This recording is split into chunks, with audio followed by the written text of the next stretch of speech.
السلام عليكم. maxaad ka ogtahay ama kala socotaa ninka kaliya adduunka inuguna nool ee ka dhaqsiyaha badan mashiinka aynu wax ku xisaabino xagga xisaabinta tirada? magaciisu waa Bahnu Barkaash. daayarkan maskaxda badan waxa uu dhashay dalka Hindiya. waxa uu ku soo koray qoyskiisa lana noolaa oo nolosha kaga jira dabaqada dhexe. qisada wiilkan yar.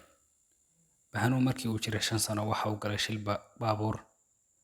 kadib muddo sanad iyo dheeraad ah oo sariir saarnaa waxa uu waqtiga chance u helay inuu barto xisaabta. waxa uu yidhi waalidiintay waxaa loo sheegay inaan liito maskax ahaan. kadib markaas ayaan guntiga u xidhay inaan barto xisaabta xifdiyana kuna celceliyo si aan heer uga gaadho.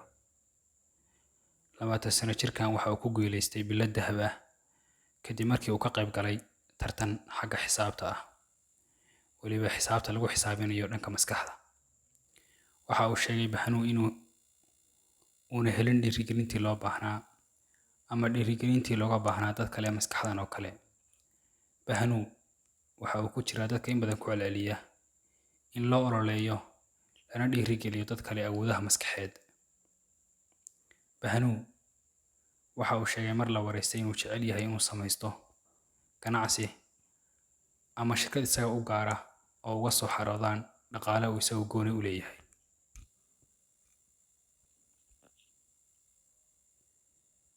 Bahnu mar la weydiiyey waxa horseeday guushiisan ama inuu ka gaadho xisaabta heerkan, waxa uu sheegay qodobadaas oo uu ku sheegay inuu horseedeen inuu xisaabtan ka gaadho heer aad u sarreeya. waxa uu yidhi Bahnu, xisaabta markii aan baranayay iskama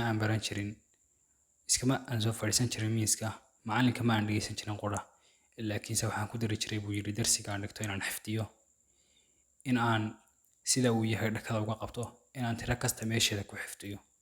waxa uu yidhi inaan heer ka gaadho xisaabta qodobka igu muhiimsan waa kaa. qodobka labaad ee uu sheegay guushiisa u horseeday inuu xisaabta heerka ka gaadho waxa weeyaan fikir badan.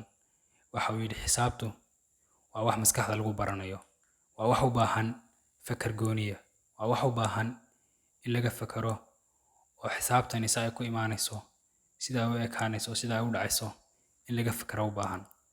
waxa uu yidhi qodobka labaadi waa qodob aad iyo aad ii saaciday. waxaan fikiri jiray buu yidhi maalinkii wax ku dhow 4 saacadood oo aan xisaabta ka fikiri jiray. isagoo sii wadanaya Bahnu hadalkiisa waxa uu yidhi qodobka saddexaad ee guusheedan ii horseeday waxa weeyaan ku celcelin badan iyo inaan ku celcelin jiray darsiga, inaan ku celcelin jiray fikirkayga, inaan cashar kasta oo xisaabta ku saabsan aan ku celcelin jiray.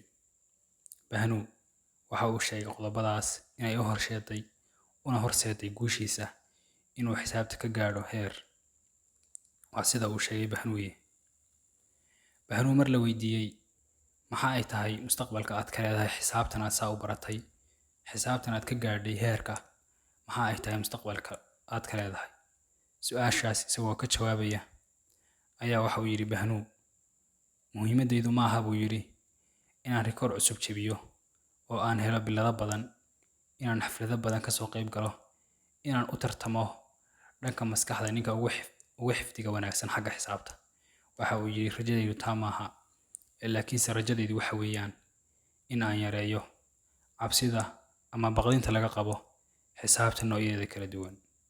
Bahnu waa 20 sano jir da'yar oo u dhashay dalka Hindiya. maskaxdiisa waa wax aad iyo aad u heer sarreysa.